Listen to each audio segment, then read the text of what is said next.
മിശിഹായിൽ പ്രിയമുള്ള സഹോദരങ്ങളെ, ഇന്നേ ദിവസം ഈ ഫാമിലി കൗൺസിലിങ്ങിൽ ഒരു കുടുംബം അനുഗ്രഹീതമാകുവാൻ നമ്മൾ ശ്രദ്ധിക്കേണ്ട ചില കാര്യങ്ങൾ പങ്കുവയ്ക്കാമെന്നാണ് അച്ഛൻ കരുതുന്നത്. ഒന്നാമതായിട്ട് കുടുംബ പ്രാർത്ഥന, ബൈബിൾ വായന എല്ലാവരും കൂടി ഒരുമിച്ച് ഇരുന്ന് നടത്തണം. ഒരു സമയം അതിന് ഫിക്സ് ചെയ്യുക. പല തിരക്കുകളുള്ള ഒരു സാഹചര്യമുണ്ട് ഇന്ന്, എനിക്കറിയാം. ഒരു സമയം ഫിക്സ് ചെയ്യുക. അത് മാറാതിരിക്കാൻ എല്ലാവരും ശ്രദ്ധിക്കണം. എത്ര തിരക്കുള്ളവരാണെങ്കിലും ആ സമയം സൂക്ഷിക്കുക. 1 സാമുവേൽ 12:24 പറയാണ്, ദൈവം ചെയ്ത വലിയ കാര്യങ്ങളോർത്ത് ദൈവത്തിന് നന്ദി പറയണം. അത് പ്രാർത്ഥന നിമിഷം അതാണ്. ഇവിടെ ഞങ്ങളുടെ ഒരു കപ്പിൾ സെല്ലിൽ പങ്കുവെച്ചുകൊണ്ടിരുന്നപ്പോൾ രച്ചായൻ പറഞ്ഞത് ഞാൻ ഓർക്കുകയാണ്. വെച്ചാൽ കുടുംബ പ്രാർത്ഥന കൃത്യസമയത്ത് ഭംഗിയായി നടന്നാൽ ബാക്കി എല്ലാ കാര്യങ്ങൾക്കും ക്രമമുണ്ട്. ഒത്തിരി സന്തോഷത്തോടെ കേട്ടൊരു കാര്യമാണ്. അവിടെ നമുക്കതൊന്ന് എല്ലാ കുടുംബങ്ങളിലും ശ്രദ്ധിക്കണമെന്ന് സ്നേഹം ഓർപ്പിക്കുകയാണ്. രണ്ടാമത്, ഞായറാഴ്ച കടമുള്ള ദിവസം വിശുദ്ധ കുർബാന മുടക്കാൻ പാടില്ല. എല്ലാ ദിവസവും അർപ്പിക്കുന്നത് വളരെ നല്ലതാണ്. എങ്കിലും ഈ ദിവസങ്ങൾ പ്രത്യേകമായിട്ട് ഓർക്കുക. പരിശുദ്ധമായിട്ട് ആ ദിവസത്തെ നമ്മൾ കാണണം എന്ന് ഓർമ്മിപ്പിക്കുകയാണ്. പറഞ്ഞ ഇച്ചിരി അധികപ്പറ്റാണെന്ന് തോന്നിയേക്കാം, എന്നാലും ഞാൻ പറയുകയാണ്. ഞാൻ 2 കൂട്ടരെയും കണ്ടിട്ടുണ്ട്. ചിലർ ഞായറാഴ്ച കടയൊക്കെ തുറന്നിട്ട് ഇടയ്ക്ക് പോയി കുർബാന കണ്ടച്ചു വരും. ചിലർ കട അന്ന് അടച്ചിരിക്കുകയാണ്. ഞാൻ ഇവരെ എല്ലാം ഒബ്സർവ് ചെയ്തിട്ടുണ്ട്. കട അടച്ച് അത് ആചരിക്കുന്ന വ്യക്തികൾ ദൈവം ഒത്തിരി അനുഗ്രഹിക്കുന്നുണ്ട്. മറ്റൊരു പറയുന്നത് ഒന്നും കിട്ടിയിട്ട് തീരുന്നില്ല അച്ഛാ, കഷ്ടപ്പാടാച്ചാ, ബുദ്ധിമുട്ടാച്ചാ. വേദനിപ്പിക്കാൻ പറയുന്നതല്ല. നമ്മൾ ആ ദിവസത്തെ ഒന്ന് പരിഗണിക്കുകയും കർത്താവിന് വേണ്ടി എന്തെങ്കിലുമൊക്കെ കൂടുതൽ ചെയ്യാൻ പരിശ്രമിക്കുകയും ചെയ്യുന്നത് ഉചിതമാണ് എന്ന് വളരെ സ്നേഹം ഓർമ്മിപ്പിക്കുകയാണ്. ഒന്നാമത്, നിർമ്മലമായ വിനോദങ്ങൾ മാത്രം മതി എന്ന് വയ്ക്കുക. ഒന്നിച്ചിരുന്ന് TV കാണുന്നത് നല്ലതാണ്. ഞാൻ TV കാണുന്നതിനെ കംപ്ലീറ്റ് ഇതിൻ്റെ ശരിയല്ല. എല്ലാവരും കൂടെ ഒരു ധാരണയിലെത്തി. ചില വീടുകളിലൊക്കെ വഴക്ക് നടക്കുന്നുണ്ട്. അമ്മച്ചിക്ക് ശാലോം കാണണം, മോന് അതുപോരാ. ഒരു ധാരണയിലെത്തുക. തീർച്ചയായിട്ടും ശാലോം TV ധാരാളം രസകരമായ പ്രോഗ്രാം നടക്കുന്നുണ്ട്. അതിനൊരു സമയം ഫിക്സ് ചെയ്യുക. മറ്റ് ന്യൂസ് ചാനലുകളും കാണാം. ഒരു ധാരണ എല്ലാവരും കൂടി ഇരുന്ന് വേണമെങ്കിൽ, നിങ്ങൾക്ക് മറ്റൊന്നും തോന്നരുത്, വേണമെങ്കിൽ എല്ലാവരും കൂടെ ധാരണയിൽ ഒരു സീരിയലും കണ്ടാലും കുഴപ്പമൊന്നുമില്ല. എല്ലാവരും ധാരണയിലെത്തുക. അപ്പനും അമ്മയും മക്കളും കൂടി ഇരുന്ന് ഒരു സന്തോഷ നിമിഷങ്ങൾ. അല്ലാതെ ഭയങ്കരമായിട്ട് പിടിച്ചു കിട്ടുന്നതും വളരെ ലൂസായിട്ട് വിടുന്നതും ഒഴിവാക്കണം എന്നുള്ളതാണ് എൻ്റെ ഒരു ചിന്ത. 4, മദ്യപാനം, മയക്കുമരുന്ന് നമ്മുടെ കുടുംബത്തിൽ വേണ്ട. ഏത് സാഹചര്യം പറഞ്ഞുകൊണ്ടാണെങ്കിലും. ചിലർക്ക് മറ്റു പല സാഹചര്യങ്ങളൊക്കെ പറയും, അവൾ ഗുണമില്ല, അല്ലെങ്കിൽ പിള്ളേർ ഗുണമില്ല, ഇപ്പം ഞാൻ ഇച്ചിരി കഴിച്ചു പോകും. ഏത് സാഹചര്യത്തിലാണെങ്കിലും നമ്മൾ അത് ഒഴിവാക്കേണ്ടതാണ്. തിന്മയാണെന്നുള്ളതിന് യാതൊരു സംശയമില്ല. 5, ചീത്ത വാക്കും പരദൂഷണവും ഒഴിവാക്കുക. മോശമായ വാക്കുകൾ നമ്മുടെ നാവിൽ നിന്ന് വരുന്നത് വലിയ തിന്മയാണ്. അത് കുടുംബജീവിതത്തെ നശിപ്പിക്കുന്നതാണ്. അതുപോലെ തന്നെ പരദൂഷണം, മറ്റുള്ളവരെ പറ്റി അപവാദങ്ങൾ പറഞ്ഞ് പ്രചരിപ്പിക്കുമ്പോൾ നമ്മൾ അറിയുന്നില്ല എന്തുമാത്രം ഇഫക്റ്റ്, എന്തുമാത്രം കോൺസിക്വൻസ് ഉണ്ടാക്കുന്ന അറിയില്ല. പണ്ട് ഹക്സ്ലി എഴുതിയ പോലെ, അമ്പെന്നൊരു മരത്തിൽ തെറച്ചു, നീരൊഴുകി വീണു. അവസാനം കുറേ നാൾ കഴിഞ്ഞപ്പോൾ ആ വനത്തിൽ ഒരു മരം പിഴുത് താഴെ പതിച്ചു.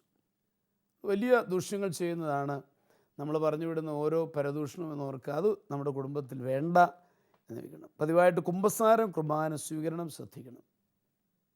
കുമ്പസാരമൊക്കെ വർഷത്തിലൊരിക്കൽ എന്നൊക്കെ ഉള്ളത് ഒരിക്കലും ചെയ്യാത്തവരെ പിടിച്ചു കെട്ടിയിട്ട് എങ്ങനെയെങ്കിലും ചെയ്യിപ്പിക്കുന്ന അത് പോരാ. ഉള്ളത് പറയാണ്, അനുഭവത്തിൽ നിന്ന് അച്ഛൻ പറയാണ്, 2 ആഴ്ചയിൽ ഒരിക്കലെങ്കിലും കുമ്പസാരിച്ച് നമുക്ക് നല്ല കൃപയിൽ പോകാം. വളരെ തിരക്കുള്ളവരാണെങ്കിൽ ഞാൻ പറയും മാസത്തിലൊരിക്കലെങ്കിലും. അതിൽ മുമ്പോട്ട് പോകാൻ അനുവദിക്കരുത് എന്നോർമ്മിപ്പിക്കുകയാണ്. പ്രായമായവരെ ആദരിക്കുകയും പരിചരിക്കുകയും ചെയ്യുക. അവർക്കൊക്കെ ജീവിതം കണ്ടവരാണ്. അവരൊക്കെ ആദരിക്കുമ്പം അത് നമുക്ക് വലിയ സംതൃപ്തി തരുന്നതാണ്. അതെല്ലാവരും ശ്രദ്ധിക്കേണ്ടതാണ്. നമുക്ക് കിട്ടിയ കൃപകൾ മറ്റുള്ളവരോട് പങ്കുവെച്ച് അവർ വിശ്വാസത്തെ വളർത്തണം. കിട്ടിയ കൃപകളൊക്കെ വീട്ടിലാണെങ്കിലും ദൈവാനുഭവമൊക്കെ കിട്ടുന്നത് അവിടെ പങ്കുവെച്ച് ഒന്ന് പ്രോത്സാഹിപ്പിക്കണം. കിട്ടുന്ന അവസരങ്ങളൊക്കെ ഉപയോഗിക്കണം. പ്രാർത്ഥന സമ്മേളനങ്ങളിലൊക്കെ കിട്ടിയ കൃപകളൊക്കെ ഒന്ന് പങ്കുവെച്ച്, അപ്പോൾ നമുക്ക് വിശ്വാസം ഒത്തിരി വളർത്തും. ഒരു വൈദികൻ എന്ന നിലയിൽ തന്നെ പറയുകയാണ്, എനിക്ക് തമ്പുരാൻ തന്ന കൃപകൾ പങ്കുവെച്ച് കഴിയുമ്പോൾ എനിക്ക് ഭയങ്കര വളർച്ചയാണ്. മറ്റുള്ളവർക്ക് വളർച്ച തീർച്ചയായിട്ടും കിട്ടും, എനിക്കത് വലിയ വിശ്വാസ വളർച്ചയാണ്. അവിടെ ഇങ്ങനെയുള്ള ചില കാര്യങ്ങൾ ഒന്ന് ശ്രദ്ധിക്കണമെന്ന് വളരെ സ്നേഹപൂർവ്വം അപേക്ഷിച്ചുകൊണ്ട് ഇന്നത്തെ കത്തുകളിലേക്ക് നമ്മൾ കിടക്കുകയാണ്. കൊട്ടാരക്കരയിൽ നിന്നും ആൻസം എഴുതുന്ന കത്താണ് ഇന്നത്തെ ആദ്യത്തെ കത്ത്. സ്നേഹബഹുമാനപ്പെട്ട അച്ഛ, ഞാൻ ഒരു കണ്ടക്ടറാണ്. ഞാൻ വിവാഹിതയായിട്ട് 5 വർഷം കഴിഞ്ഞു. എൻ്റെ ഭർത്താവ് ഗൾഫിലാണ്. ഞങ്ങൾക്ക് കുട്ടികളില്ല. വീട്ടിൽ അദ്ദേഹത്തിൻ്റെ മാതാപിതാക്കളും ഒരനുജനും ഉണ്ട്. അച്ഛന് കണ്ടക്ടർമാരുടെ പണിയെക്കുറിച്ച് അറിയാമോ? വളരെ ക്ഷീണിതയായി വൈകിട്ട് വീട്ടിൽ വന്ന് സാധിക്കുന്ന ജോലികൾ ചെയ്യാറുണ്ടെങ്കിലും അപ്പനും അമ്മയ്ക്കും എന്നെ ഇഷ്ടമല്ല. എന്നാൽ ഭർത്താവ് എന്നെ മനസ്സിലാക്കുന്നുണ്ട്. ആദ്യമൊക്കെ ശമ്പളം അപ്പൻ്റെ പേരിലാണ് അയച്ചിരുന്നത്. അപ്പൻ അത് ദുരുപയോഗിക്കുന്നത് കണ്ടപ്പോൾ ശമ്പളം എൻ്റെ പേരിലാണിപ്പോൾ അയക്കുന്നത്. ഭർത്താവിൻ്റെ നിർദ്ദേശപ്രകാരം അതിൻ്റെ നേർപകുതിയും എൻ്റെ ശമ്പളവും അപ്പനെ ഏൽപ്പിക്കും. മറ്റേ പകുതി ഞാൻ ബാങ്കിൽ നിക്ഷേപിക്കുന്നു. അനിയൻ എന്നെ മനസ്സിലാക്കുന്നുണ്ടെന്നാണ് എനിക്ക് തോന്നുന്നത്. ചിലപ്പോൾ അവനും മാതാപിതാക്കളോട് ചേർന്ന് വഴക്ക് പിടിക്കാറുണ്ട്. എൻ്റെ കഷ്ടപ്പാടെ അവർ മനസ്സിലാക്കുന്നില്ല. ഈ മാതാപിതാക്കളോട് എങ്ങനെ പെരുമാറണം എന്ന് എനിക്കറിയില്ല. ആവശ്യമായ മാർഗനിർദ്ദേശങ്ങൾ തരണമേ. തീർച്ചയായും ആൻസുമ്മയുടെ വിഷമം ഞാൻ മനസ്സിലാക്കുന്നുണ്ട്. മക്കളില്ലാത്തത് തന്നെ ഒത്തിരി നിങ്ങളെ വിഷമിപ്പിക്കുന്നുണ്ടെന്ന് എനിക്കറിയാം. ഒരു പ്രധാനപ്പെട്ട പ്രശ്നം തന്നെയാണ്. തീർച്ചയായിട്ടും ഞാൻ പ്രാർത്ഥിക്കാം. തിരുരക്തം തളിച്ച് നിങ്ങളും പ്രാർത്ഥിക്കണം. ഒത്തിരി ഫലദായകമാണ്. മക്കളില്ലാത്തവർക്ക് വേണ്ടി തിരുരക്തം തളിച്ച് പ്രാർത്ഥിച്ച നിമിഷങ്ങളിൽ ദൈവം വലിയ കൃപകൾ കൊടുത്ത അനുഭവങ്ങളുണ്ട്. അതുകൊണ്ട് അച്ഛൻ പറയുന്നത് തിരുരക്തം തളിച്ച് പ്രാർത്ഥിക്കണം. കണ്ടക്ടർമാരുടെ ജോലി വളരെയേറെ വിഷമകരമാണ്. അച്ഛൻ അറിയാവുന്ന ചോദിച്ചിട്ടുണ്ട്. ഞാൻ കണ്ടക്ടറായിട്ട് ജോലി ചെയ്തിട്ടില്ലെങ്കിലും ഞാനത് എപ്പോഴും ഓർക്കുന്നൊരു കാര്യമാണ്. ഒരു കഷ്ടപ്പാടുള്ള കാര്യമാണ്. വളരെ ക്ഷീണിപ്പിക്കുന്നതാണെന്ന് എനിക്കറിയാം. കാരണം രാവിലെ മുതൽ വൈകുന്നേരം വരെ ഇങ്ങനെ നിൽക്കണം. ട്രാൻസ്പോർട്ട് ബസ്സൊക്കെ ആണെങ്കിൽ കുറച്ച് ഇരിക്കാൻ പറ്റും, എന്നാലും കഷ്ടപ്പാടാണെന്ന് എനിക്ക് നല്ല ബോധ്യമുള്ളതാണ്. പ്രത്യേകിച്ച് ഒരു സ്ത്രീ എന്നതിൽ അത് കൂടുതൽ വിഷമകരമാണെന്ന് എനിക്കറിയാം. പുരുഷന്മാർക്ക് തന്നെ അത് ഉള്ളതാണ്, പക്ഷെ ഒരു സ്ത്രീക്ക് അത് വളരെയേറെ വിഷമമുള്ളതാണെന്ന് എനിക്ക് മനസ്സിലാക്കാൻ സാധിക്കുന്നുണ്ട്. പക്ഷെ അതെല്ലാവരും ചിന്തിക്കണമെന്നില്ല. ഭർത്താവ് മനസ്സിലാക്കുന്നതിൽ നമുക്ക് ദൈവത്തിന് നന്ദി പറയാം. ഭർത്താവ് മനസ്സിലാക്കുന്നുണ്ട് എന്ന് ഇവിടെ ആൻസമ്മ സൂചിപ്പിച്ചിട്ടുണ്ട്. അതുകൊണ്ട് ദൈവത്തിന് നന്ദി പറയാം. മാതാപിതാക്കൾ ചിലപ്പോൾ അധികം സ്നേഹം പ്രകാശിപ്പിക്കാത്തവരായിരിക്കാം. പക്ഷെ ആൻസമ്മയോട് ഞാനൊരു ടെക്നിക്ക് പറയാൻ പോവുക. അത് വേറെ ഒന്നുമല്ല, അവർക്കുള്ളിൽ സ്നേഹമുണ്ടെന്ന് കരുതുക. ഓക്കെ, അന്നേരം അവർക്ക് ഇല്ലാത്ത പിന്നെ എങ്ങനെ കരുതിയാൽ എങ്ങനെയാ വെച്ചാൽ, ഞാൻ പറയുന്നത് തമ്പുരാന് നമ്മളെ ഭയങ്കര ഇഷ്ടമാണ്. തമ്പുരാൻ ആ ഇഷ്ടം കാണിക്കാൻ വേണ്ടി തന്നിരിക്കുന്ന മാതാപിതാക്കളും ഭർത്താവും ഒക്കെ. അപ്പോൾ അവർക്ക് സ്നേഹം പ്രകാശിപ്പിക്കുന്നില്ലെങ്കിൽ അവർക്കുള്ളിലുണ്ട് എന്ന് കരുതി മുൻപോട്ട് പോകുമ്പോൾ ജീവിതം കുശാല. ഞാനത് ബോധ്യപ്പെടാൻ വേണ്ടി പറയുന്നതാണ്. ഞാനൊരു ഇടവ വിചാരിച്ചനാണ്. ഇടവക്കാർക്ക് എന്നെ ഭയങ്കര ഇഷ്ടമാണ് എന്ന് കരുതി ഞാൻ മുന്നോട്ട് പോയാൽ എനിക്ക് സന്തോഷമാണ്. ഇടവക്കാർക്ക് ആർക്കും എന്നെ ഇഷ്ടമില്ല, എല്ലാവർക്കും എന്നോട് എറുപ്പാണ് എന്നും പറഞ്ഞിരുന്നാൽ എനിക്ക് കരയാവുന്നല്ലാതെ വേറെ ഗുണമൊന്നുമില്ല. പോസിറ്റീവായിട്ട് ചിന്തിക്കുക, അതിനകത്ത് അബദ്ധമൊന്നുമില്ല. അതുകൊണ്ട് അങ്ങനെ ഒരു ബോധ്യം ഉണ്ടാവണമെന്നാണ് എനിക്ക് അഭിപ്രായമുള്ളത്. തോബിത്ത് 10:12 പറയുന്നത് പോലെ ഇനി അവരാണ് ആൻസമ്മയുടെ മാതാപിതാക്കൾ. അവരെ ആയിരിക്കുന്ന അവസ്ഥയിൽ സ്വീകരിച്ച് സ്നേഹിച്ച് മുന്നോട്ട് പോകണം എന്നെനിക്ക് പറയാം. ആൻസമ്മ ചെറുപ്പമല്ലേ, അവർക്ക് ഇത്തിരി കൂടുതൽ സ്നേഹം കൊടുത്ത് അവരെ നേടിയെടുക്കണം എന്നാണ് എനിക്ക് പറയാനുള്ളത്. അപ്പോൾ വലിയ ദൈവാനുഗ്രഹം ഉണ്ടാകും. പ്രഭാഷകൻ്റെ പുസ്തകം 3:8-9 വാക്യങ്ങൾ പറയുന്ന പോലെ വാക്കിലും പ്രവൃത്തിയിലും അവരെ ബഹുമാനിച്ച് അവരുടെ അനുഗ്രഹം വാങ്ങണം. അപ്പോൾ നമുക്ക് നമ്മുടെ പ്രാർത്ഥന ദൈവം കേൾക്കും എന്നും വചനം പറയുന്നു. അവിടെ നിമ്മയുടെ പ്രാർത്ഥന ദൈവം കേൾക്കും. ഈ ഒരു ചെറിയ ത്യാഗം എടുത്ത് അവരെ സ്നേഹിക്കുക, സ്നേഹം കൊടുക്കുക. അപ്പോൾ തീർച്ചയായിട്ടും വളരെയേറെ അനുഗ്രഹം ഉണ്ടാകും എന്ന് ഉറപ്പാണ്. നിമ്മ എന്ത് പറയുന്നത് ഇതിനെപ്പറ്റി? ഒരു കണ്ടക്ടർ എന്ന നിലയിൽ അവൾക്ക് ജോലിഭാരമുണ്ട്. ഉവ്വ്. അതായത് എല്ലാ കണ്ടക്ടർമാർക്കും ജോലി ഭാരമാണ്. അതിൽ പ്രത്യേകിച്ച് ഇവൾ സ്ത്രീ ആയതുകൊണ്ട് അവൾക്ക് കൂടുതൽ ഭാരമുണ്ട്. അതും കഴിഞ്ഞിട്ട് വളരെ ക്ഷീണിതയായി വീട്ടിൽ വന്നാൽ, ഒരു പുരുഷനാണെങ്കിൽ വീട്ടിൽ വന്നാൽ പിന്നെ പ്രത്യേകിച്ച് ജോലിയൊന്നുമില്ല, അവർ കുളിച്ചു കിടക്കാം. അതേസമയത്ത് ഇതൊരു സ്ത്രീ ആയതുകൊണ്ട് വീട്ടിൽ വന്നാലും എല്ലാ ജോലികളും ചെയ്യണം. സാധിക്കുന്ന ജോലികളെല്ലാം ചെയ്യാറുണ്ടെങ്കിലും അവർക്ക് ഇഷ്ടമല്ലെന്നാണ് പറഞ്ഞത്. അപ്പോൾ സാധിക്കുന്ന ജോലികളെല്ലാം അവൾ ചെയ്യുന്നുണ്ട്. അതിനകത്ത് അവളെ കുറ്റം പറയാനില്ല. അവൾ മനസ്സിലാക്കുന്ന ഒരു ഭർത്താവ് ഉണ്ടെന്നുള്ളതിൽ അവൾക്ക് ഏറെ സന്തോഷിക്കാം. ഇത് ഭർത്താവും കൂടെ അവളെ കുറ്റപ്പെടുത്തുകയോ അവളെ അംഗീകരിക്കുകയും ചെയ്യുന്നില്ലെങ്കിൽ അങ്ങനെയുള്ളവരും ഉണ്ടല്ലോ. അപ്പോൾ ഭർത്താവ് അവളെ സ്നേഹിക്കുന്നതിൽ അവൾ കൂടുതൽ സന്തോഷം കണ്ടെത്തി. അവരുടെ മാതാപിതാക്കളല്ലേ അവർ, അപ്പോൾ അവരുടെ സ്വന്തം മാതാപിതാക്കളെ പോലെ തന്നെ അവരെ അംഗീകരിച്ച് സ്നേഹിക്കുക, പരസ്പരം അവരെ ബഹുമാനിക്കുക, അവർക്ക് കൂടുതൽ ശ്രദ്ധ കൊടുത്ത് അവർക്ക് വേണ്ടുന്നതൊക്കെ ചെയ്തു കൊടുക്കുക. പിന്നെ ശമ്പളത്തിൻ്റെ കാര്യം, ശമ്പളം ആദ്യമേ അപ്പൻ്റെ പേരിൽ അയച്ചു കൊടുത്തിരുന്നത് ഇവളുടെ പേരിൽ അയച്ചു കൊടുത്തതായിരിക്കാം ഒരുപക്ഷെ പ്രശ്നങ്ങൾ.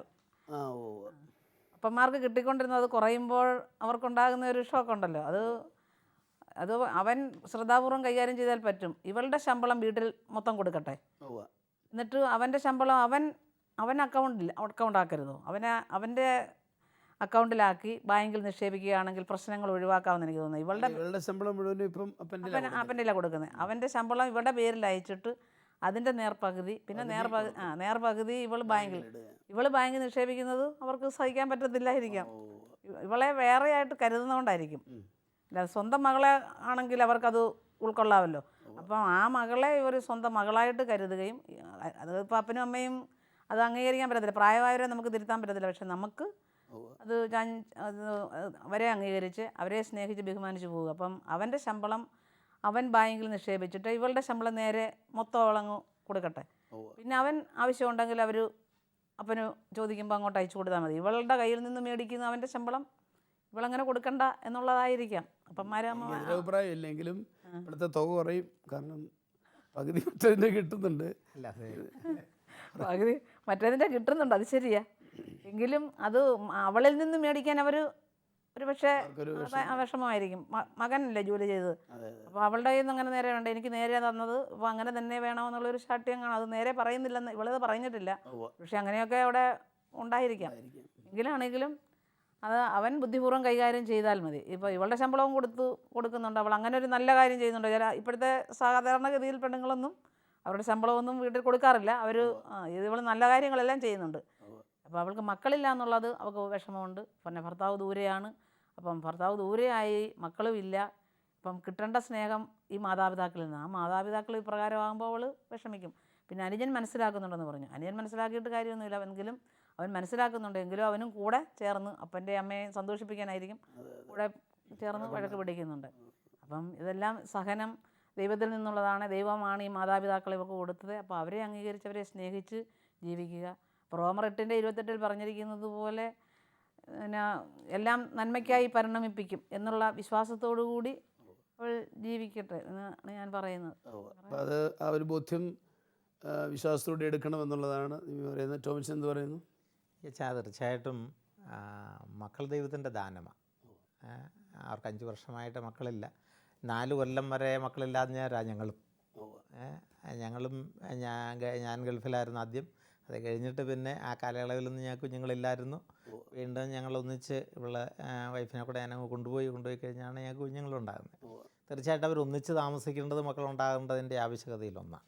വല്ലപ്പോഴും അവധിക്ക് വന്ന് 4 ആഴ്ച 1 മാസം അത് കഴിഞ്ഞ് തിരിച്ചു പോയി കഴിഞ്ഞാൽ അത് പ്രായോഗികമായിട്ട് കുഞ്ഞുങ്ങളുണ്ടാകുന്നതിനെല്ലാം ബുദ്ധിമുട്ടുണ്ടെങ്കിൽ ഇച്ചിരി കൂടെ ലോങ് പീരീഡ് ഇങ്ങോട്ട് വരാൻ പറ്റുന്നില്ലെങ്കിൽ ആൻസം ലീവ് എടുത്തിട്ട് വിസിറ്റിംഗ് വിസയ്ക്കൊക്കെ ഇന്നും വലിയ പ്രശ്നമല്ല.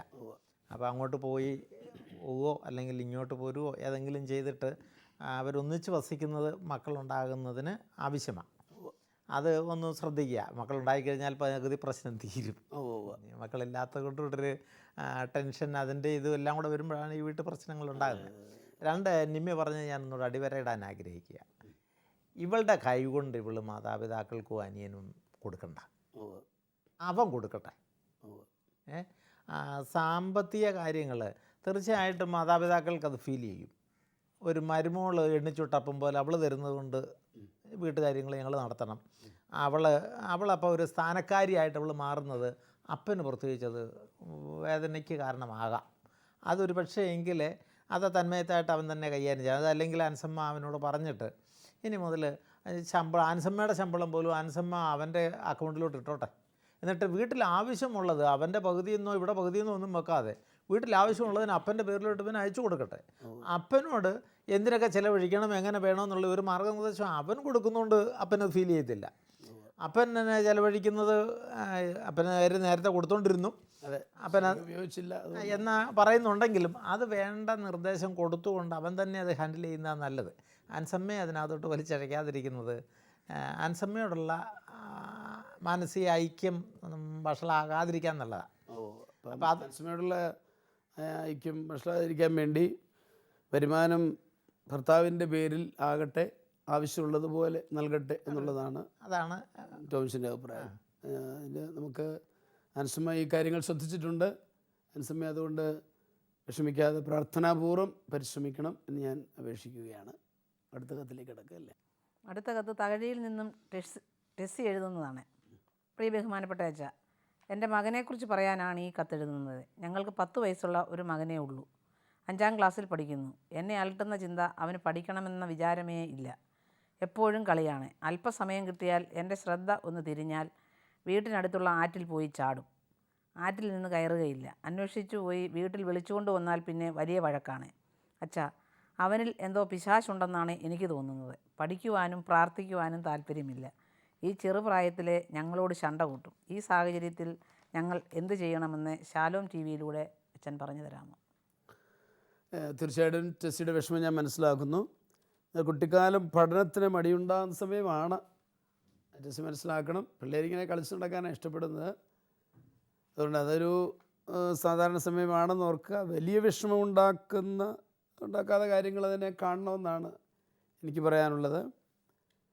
ഇങ്ങനെയുള്ളവർ ചിലർ വലുതാകുമ്പോൾ വളരെ ഉത്തരവാദിത്വ ബോധത്തോടു കൂടി പഠിച്ച് മുന്നേറുന്നത് കാണാനും ഇടയായിട്ടുണ്ട്. ഞാനൊന്ന് സൂചിപ്പിച്ചതേ ഉള്ളൂ. നമുക്ക് ശുഭപ്രതീക്ഷയുള്ളവരാകാം. അവനിൽ പിശാച് ഉണ്ടെന്ന് കരുതേണ്ടതില്ല. അത് ഞാൻ വളരെ സ്നേഹപൂർവ്വം ഓർമ്മിപ്പിക്കുകയാണ്. ഇത് കുറവ് കണ്ടപ്പോൾ ഉടനെ പിശാചുണ്ട് എന്നൊരു ചിന്ത വേണ്ട, അത് അതിൻ്റെ ആവശ്യമില്ല. എല്ലാ തിന്മയുടെയും പുറകിൽ സാത്താൻ്റെ പ്രലോഭനമുണ്ടെങ്കിലും എല്ലാം സാത്താൻ ആവസിച്ചതിൻ്റെ ഫലമാണെന്ന് കരുതുന്നത് ഒട്ടും ശരിയല്ല. സാത്താൻ്റെ പ്രലോഭനമുണ്ട്. ഏത് തിന്മ ചെയ്താലും നമ്മൾ ആര് ചെയ്താലും സാത്താൻ്റെ പ്രലോഭനം അതിൻ്റെ പുറകിലുണ്ട്. പക്ഷെ അത് സാത്താൻ ആ കുട്ടിയിൽ ആവസിച്ചതുകൊണ്ടൊന്നുമല്ല. അങ്ങനെ എടുക്കരുത് എന്ന് വളരെ സ്നേഹപൂർവ്വം ഓർമ്മിപ്പിക്കുകയാണ്. ടെസ്സി ഈശോയുടെ രക്തം തിളച്ച് പ്രാർത്ഥിക്കുക, എല്ലാം ശരിയാകും. ജോബ് 1 മുതൽ 10 വരെ വാക്യങ്ങളിൽ ജോബ് തൻ്റെ പുത്രന്മാർക്ക് വേണ്ടി സംരക്ഷണ ബലി അർപ്പിച്ചിരുന്നു നമ്മൾ ബൈബിൾ വായിക്കുന്നുണ്ട്. പുത്രന്മാർ പല സ്ഥലങ്ങളിൽ പോയി വരികയാണ്. ജോബിൻ്റെ ഒരു രീതിയായിരുന്നു അവരെ സംരക്ഷിക്കണം എന്ന് പറഞ്ഞുകൊണ്ട് പ്രാർത്ഥിക്കുന്ന ഒരു പതിവുണ്ട്. ഞാനത് ടെസ്സിക്ക് പറഞ്ഞു തരാൻ ആഗ്രഹിക്കുകയാണ്. കുട്ടിക്ക് വേണ്ടി എപ്പോഴും നമ്മൾ പ്രാർത്ഥിക്കണം. പ്രാർത്ഥിക്കുന്ന സമയത്ത് തിരുരക്തം അവൻ്റെ മേൽ തളിച്ച് പ്രാർത്ഥിക്കുന്നത് നല്ലതാണ്. ഒരു വെളിപാട് 12:10-11 അന്ധകാര ശക്തിയുടെ വിജയം തരുന്ന തിരുരക്തത്തെക്കുറിച്ച് വെളിപാട് പറയുന്നുണ്ട്. അപ്പം തീർച്ചയായിട്ടും നിങ്ങൾ രണ്ടുപേരും കുഞ്ഞിന് വേണ്ടി പ്രാർത്ഥിക്കണം. കൂടാതെ സാധിക്കുമെങ്കിൽ എൻ്റെ ഒരു അഭിപ്രായം, അവധിക്കാലത്ത് പഠനമൊക്കെ കഴിഞ്ഞ അവധിക്കാലത്ത് ഒരു ക്രിസ്ത്യൻ ധ്യാനം അവനെ കുടിപ്പിക്കുന്നത് നല്ലതാണ്. കുട്ടികളുടേതായ സൈക്കോളജി ഉൾക്കൊണ്ടുകൊണ്ട് രസകരമായിട്ട് ഈശോയെ കൊടുക്കുന്ന ഒരവസരമാണ് ഈ ക്രിസ്ത്യൻ ധ്യാനങ്ങൾ. അപ്പോൾ അതൊന്ന് നൽകുന്നത് നല്ലതാണ്. അത് നിങ്ങൾ പരിഗണിക്കുക. നിങ്ങൾ ചിന്തിച്ചിട്ട് അത് വേണ്ട പരിഗണന കൊടുക്കണമെന്ന് എനിക്ക് അഭിപ്രായമുണ്ട്. അതോടൊപ്പം നല്ല കൗൺസിലിങ്ങിന് നയിക്കുന്നതും നല്ലതാണ്. കുട്ടികളുടെ കൗൺസിലിംഗ് നടത്തുന്നവരുണ്ട്. നന്നായിട്ട് അവരെ കൈകാര്യം ചെയ്ത് സ്നേഹത്തോടെ അവരെ ഉപദേശിക്കുന്ന വ്യക്തികളുണ്ട്. അത് നിങ്ങൾക്ക് നിങ്ങളുടെ നാട്ടിൽ അടുത്തെവിടെയാണെന്നുള്ളത് ചിന്തിച്ചിട്ട് അത് ചെയ്യണമെന്നാണ് എനിക്ക് പറയാനുള്ളത്. തീർച്ചയായിട്ടും ഞങ്ങൾ പ്രാർത്ഥിക്കാം. എന്താണ് ഇതേപ്പറ്റി ടോൺസിന് പറയാനുള്ളത്? ഈ സഹോദരിയുടെ ആകുലത കണ്ടപ്പോൾ എനിക്ക് തോന്നിയത് ആകെപ്പാടെ നോക്കാൻ ഒരെണ്ണേ ഉള്ളൂ. എപ്പോഴും ഈ കണ്ണ് അവൻ്റെ പുറത്താണ് വീഴുന്നത്. അവൻ കൊച്ചല്ലേ, അവൻ ഓടുകയോ ചാടുകയോ കളിക്കുകയോ ചെയ്യാതെ വീട്ടിൽ തന്നെ കുത്തിയിരുന്നാൽ അവനൊരു ബൊമ്മയായി പോവും. അവൻ പോട്ടെ, അവൻ കളിക്കേണ്ട സമയത്ത് അവൻ കളിക്കട്ടെ. ഈ അമ്മയ്ക്ക് വേറെ 2-3 പിള്ളേരോടുണ്ടായിരുന്നെങ്കിൽ ഇത്രയും ടെൻഷൻ വരത്തില്ല. ഇത് ഈ ഒരെണ്ണത്തിൻ്റെ പുറകെ അമ്മയുടെയും അപ്പൻ്റെയും കണ്ണു മുഴുവൻ അവൻ്റെ പുറകെ ആയി കഴിയുമ്പോൾ അവനങ്ങ് അസ്വസ്ഥനായി പോകും. അവനൊരു പ്രാപ്തിയില്ലാത്ത വീട്ടിൽ ഒതുങ്ങിക്കൂടുന്ന ഒരു കൊച്ചായിട്ട് കാണാൻ നിങ്ങളും ആഗ്രഹിക്കുന്നില്ലല്ലോ. അവൻ കളിക്കേണ്ട സമയത്ത് കളിക്കണം. അവൻ ആറ്റിപ്പോയി കുളിക്കുക എന്നൊക്കെ പറയുന്നത് അവൻ പതയ്ക്കാൻ അറിയാവുന്ന കൊച്ചനല്ലേ. ഇന്ന് സ്വിമ്മിങ്ങിനൊക്കെ ഒത്തിരി സാധ്യതയുണ്ട്. അവൻ അത്രയും കഴിവുണ്ടെങ്കിൽ അവനെ സ്വിമ്മിങ്ങിലേക്ക് അവനെ പഠിക്കുന്നതോടൊപ്പം തന്നെ അവൻ്റെ ആ ഒരു കഴിവ് കല വളർത്തിയെടുക്കാൻ പോയാൽ ഒത്തിരി ഇന്ന് ഞാൻ കുട്ടനാട്ടുകാരനായതുകൊണ്ട് ഞാൻ പറയുക, ഞങ്ങളുടെ നാട്ടിലെ നല്ലൊരു പങ്ക് ആളുകൾ ഇന്ന് ഒത്തിരി ഉന്നത സ്ഥാനത്തെത്തിയിരിക്കുന്നത് സ്വിമ്മിങ്ങിലൂടെയാണ്. അപ്പം അവന് അതിനുള്ള അവസരം ഉണ്ടെങ്കിൽ അതിനെ പ്രോത്സാഹിപ്പിക്കട്ടെ. അവനെ പിടിച്ച് വീട്ടിൽ കൊണ്ടിരുത്തിയിട്ട് തന്നെ എടുക്കാൻ. അവൻ പഠിക്കാൻ സ്വിമ്മിങ്ങിന് അവന് ഇഷ്ടമുണ്ടെങ്കിൽ അവൻ സ്വിമ്മിങ്ങിന് നല്ല കോച്ചിൻ്റെ നിയന്ത്രണം, നല്ല സ്കൂളിൽ ഏതെങ്കിലുമൊക്കെ കോച്ച് ഉണ്ട്, അവരുടെ നിയന്ത്രണത്തിൽ അവൻ പിള്ളേരുടെ കൂടെ പതയ്ക്കട്ടെ. അതിനൊക്കെ എന്നെ എതിർക്കണ്ട. 2, അവൻ കളിക്കേണ്ട സമയത്ത് അവൻ കളിക്കട്ടെ. അവനോട് പറഞ്ഞു കൊടുക്കേണ്ടേ ഒന്ന്, മോനെ കളിക്കേണ്ട സമയത്ത് നന്നായിട്ട് കളിക്കുക, പതയ്ക്കുമ്പോൾ നീ നന്നായിട്ട് ശ്രദ്ധിച്ച് പഠിക്കുമ്പോൾ നന്നായിട്ട് പഠിക്കുക, പ്രാർത്ഥിക്കുമ്പോൾ നന്നായിട്ട് പ്രാർത്ഥിക്കുക. ആ ഒരു തലത്തിലേക്ക് അവനെ ഡയറക്റ്റ് ചെയ്യുന്നതിന് പകരം അവൻ പോകല്ലേ എടുക്കല്ലേ എപ്പോഴും വരയ്ക്കാതിരിക്കണമെന്ന് പറയുന്നതല്ല വേണ്ടതെന്നാണ് എനിക്ക് പറയാനുള്ളത്. അതിന് പകരം അവൻ്റെ മേലെ പിശാചുണ്ടെന്നൊക്കെ ആരോപിക്കുന്നതും ശരിയല്ല. ഒരിക്കലും നമ്മളങ്ങനെ കുഞ്ഞുങ്ങളെപ്പറ്റി പറയരുത്. കുഞ്ഞുങ്ങളിൽ എന്തെങ്കിലുമൊക്കെ നമ്മുടെ പ്രായവും കുഞ്ഞുങ്ങളുടെ പ്രായവും വ്യത്യാസമാണ്, അത് മനസ്സിലാക്കണം. അതിന് പകരം എപ്പോഴും അമ്മയുടെ കൂടെ തന്നെ കൊച്ചിരുന്ന് കഴിഞ്ഞാൽ അവൻ ഒരാങ്കൊച്ചനല്ലേ. അവൻ അമ്മയുടെ ഒറിജിനലിൻ്റെ അമ്മയുടെ താരത്തുമ്പേ പിടിച്ചുകൊണ്ട് എപ്പോഴും നടക്കുന്നത് നല്ലതല്ല. അവൻ്റെ കൂട്ടുകാരോട് കൂടെ പോയി പഠിക്കുകയും കളിക്കുകയും അവൻ്റെതായ തലത്തിൽ വളരട്ടെ, അതിനെ പ്രോത്സാഹിപ്പിക്കുക എന്ന് വെച്ച് തെറ്റിൽ പോകാനെന്നല്ല ഞാനീ പറഞ്ഞു കൊടുക്കുന്നത്. അവൻ്റെ കഴിവുകൾ വളർത്തുന്നതിന് നിങ്ങൾ തടസ്സമാകരുത് എന്നൊരപേക്ഷ കൂടി എനിക്ക് അതിനകത്തുണ്ട്. പക്ഷേ അവൻ്റെ കൂടെ ശ്രദ്ധിക്കണം, അവൻ്റെ ചലനങ്ങളെ അമ്മ എന്നുള്ള നിലയ്ക്ക് ശ്രദ്ധിക്കണം. അവൻ കൊച്ചു കുഞ്ഞാണ്, തെറ്റിലേക്കൊന്നും വീഴുന്ന പ്രായമൊന്നും ആയിട്ടില്ല. അപ്പം ശ്രദ്ധയോടുകൂടി പോയാൽ മതി, ആകുലതയൊന്നും അതിനകത്ത് വേണ്ട. പിന്നെ അച്ഛൻ പറഞ്ഞതുപോലെ കുഞ്ഞിനെ ദൈവസന്നിധിയിൽ സമർപ്പിച്ച് പ്രാർത്ഥിക്കുക. ഒരെണ്ണമല്ലേ ഉള്ളൂ. എല്ലാ ദിവസവും കുർബാന കാണുന്നവരോ പ്രാർത്ഥിക്കുന്നവരോ ഒക്കെ ആണെങ്കിലേ ആ സമയങ്ങളിലൊക്കെ ആ കുഞ്ഞിനെ സമർപ്പിച്ച് പ്രാർത്ഥിച്ചു അവനെ എന്നിട്ട് കർത്താവിനെ ഏൽപ്പിക്കുക. നമ്മൾ അവനെ വളർത്താൻ നോക്കാതെ, ദൈവത്തിൻ്റെ ദാനമാണ് മക്കൾ, ദൈവം എന്നെ ഏൽപ്പിച്ചതാണ്, അത് സംരക്ഷിക്കാനുള്ള ഉത്തരവാദിത്വം ദൈവത്തിനുമുണ്ട്. ആ ദൗത്യം ദൈവം എന്നെ ഏൽപ്പിച്ചിട്ടുണ്ട് നോക്കാനുള്ളത്. പക്ഷേ ഞാൻ അത് ശ്രദ്ധയോടുകൂടി നോക്കുകയും തമ്പുരാൻ്റെ കരങ്ങളിൽ അവനെ സമർപ്പിക്കുകയും ചെയ്താൽ അവൻ നന്നായിട്ട് വന്നുള്ളൂ. അതിനെപ്പറ്റി ഒത്തിരി ആകുലത വേണ്ട എന്ന അഭിപ്രായമാണ് എനിക്കുള്ളത്. പിന്നെ നമുക്കൊന്നിച്ച് പ്രാർത്ഥിക്കാം ഒരു നല്ല കുടുംബാന്തരീക്ഷത്തിലേക്ക് വരാനായിട്ട്. തീർച്ചയായിട്ടും പ്രാർത്ഥിക്കുക, ഒത്തിരി അസ്വസ്ഥപ്പെടാതിരിക്കുക. ഇനി സ്വിമ്മിങ്ങിന് വേണമെങ്കിൽ അവൻ്റെ കഴിവ് പ്രോത്സാഹനത്തിലും നീങ്ങട്ടെ എന്നുള്ള അഭിപ്രായം ടോമിൻസിന് പറയാനുണ്ട്. നിമ്മ എന്ത് പറയുന്നു? ടെസ്സിയുടെ ഏക മകനാണ്. അവൻ്റെ കാര്യത്തിൽ കൂടുതൽ അമിത ശ്രദ്ധ ചെലുത്തുന്നുണ്ട്. അതുകൊണ്ടാണ് ഈ അങ്ങോട്ടും ഇങ്ങോട്ടും തിരിയാൻ സമ്മതിക്കാത്തത്. അവൻ കളിക്കുന്ന പ്രായത്തിൽ കളിക്കട്ടെ. പിന്നെ സുഭാഷിതം 1:7 പറയുന്നത് പോലെ ദൈവഭക്തിയാണ് ജ്ഞാനത്തിൻ്റെ ഉറവിടം. അപ്പം ജ്ഞാനത്തിൻ്റെ ഉറവിടമായ ക്രിസ്തു അവനിൽ വസിക്കട്ടെ. അതിനുവേണ്ടി പരിശുദ്ധാത്മാവിൻ്റെ നിറവ് ലഭിക്കുന്നതിന് മാതാപിതാക്കൾ അവനെ സമർപ്പിച്ച് പ്രാർത്ഥിക്കുക. അപ്പം ആ ഒഴുക്ക് തടസ്സപ്പെടുത്തുന്ന എന്തെങ്കിലും അവൻ്റെ കൊച്ചു കുഞ്ഞല്ലേ, അവൻ ഈ പ്രായത്തിൽ ഒത്തിരി കുറവുകളൊന്നും വരാൻ സാധ്യമില്ല. എങ്കിലും നമ്മളിലെ കുറവുകൾ അവനിലേക്ക് വരാം. അപ്പം പരിശുദ്ധാത്മാവിൻ്റെ നിറവ് വരുവാൻ പ്രത്യേകം പ്രാർത്ഥിക്കുക. നിറവ് വരുന്നതിന് തടസ്സമായിട്ടുള്ള എന്തെങ്കിലും കുറവുകളൊക്കെ ഉണ്ടെങ്കിൽ അതിന് ഇവനെ സമർപ്പിച്ച് പ്രത്യേകം പ്രാർത്ഥിക്കുക. അവൻ കളിക്കുന്ന സമയത്ത് അവൻ കളിക്കട്ടെ. പഠിക്കാനായിട്ടുള്ള നേരം അവനെ കളിക്കാൻ അനുവദിക്കുമ്പോൾ തന്നെ, അല്ലെങ്കിൽ വെള്ളത്തിൽ ചാടാനോ കളിക്കാനോ ഒക്കെ അനുവദിക്കാമെങ്കിൽ തന്നെ അവനെ ഇവർ വിളിക്കുന്ന സമയത്ത് പഠിക്കാനൊക്കെ അവൻ ഇരുന്നു കൊള്ളും. അവനെ അത് തടസ്സപ്പെടുത്തുന്നുണ്ട്. അവൻ ഏറ്റവും ഇഷ്ടപ്പെടുന്നത് കളിയും കുളിയും ഒക്കെ ആയിരിക്കും. അതിന് തടസ്സപ്പെടുത്തുന്നത് കൊണ്ട് അവൻ മാതാപിതാക്കളെ എതിർക്കുന്നു, അത്രയേ ഉള്ളൂ. അല്ലാതെ ഈ 10 വയസ്സുള്ള കുട്ടി ഇതിന് മാത്രം എതിർക്കാനൊന്നും കാരണമില്ല. അതുകൊണ്ട് അവൻ ശണ്ട കൂടുന്നത് വേറെ കാരണമൊന്നും കൊണ്ടായിട്ട് അറിയത്തില്ല. അപ്പം പരിശുദ്ധാത്മാവിൻ്റെ നിറവിന് വേണ്ടി ഈ മകന് വേണ്ടി പ്രത്യേകം പ്രാർത്ഥിക്കുക മാതാപിതാക്കൾ.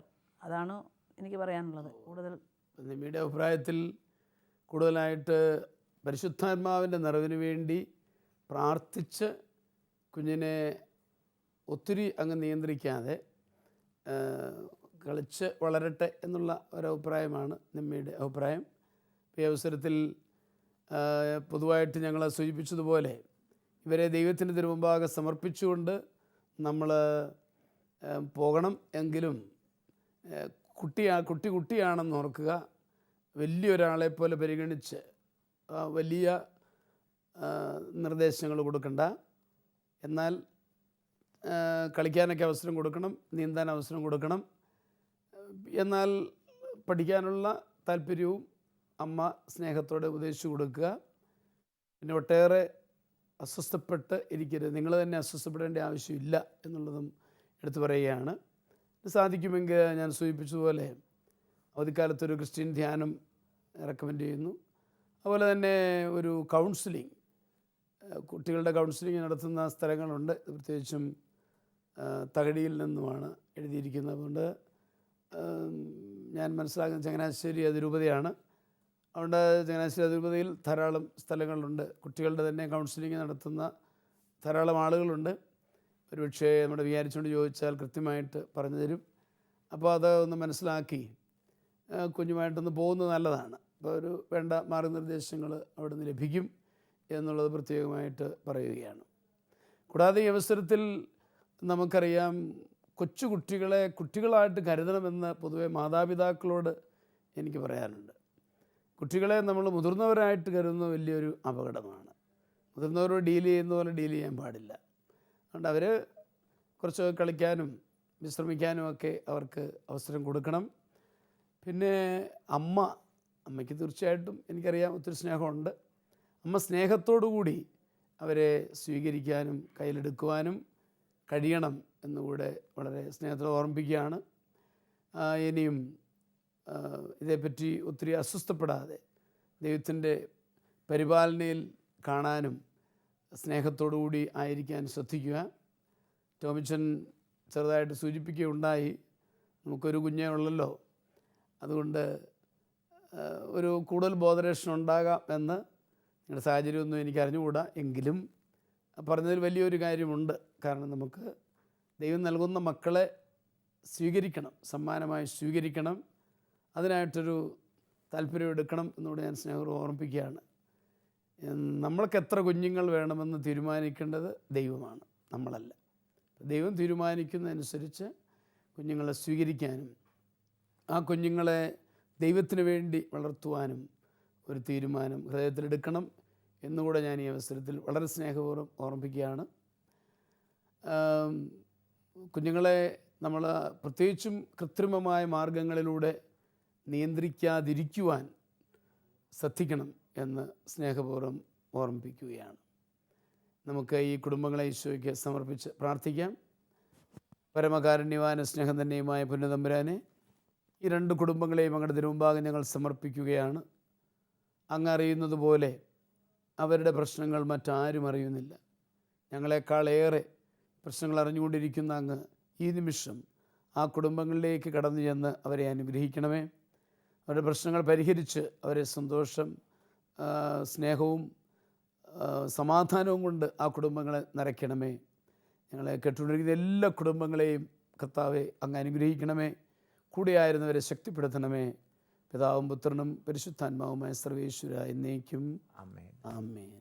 ഈ പ്രോഗ്രാമിലേക്ക് കത്തുകളും അഭിപ്രായങ്ങളും അയക്കേണ്ട വിലാസം: to the producer, family counselling, Shalom television, Peruvannamuzhi PO, Kozhikode 673-528. Email info@shalomtelevision.com.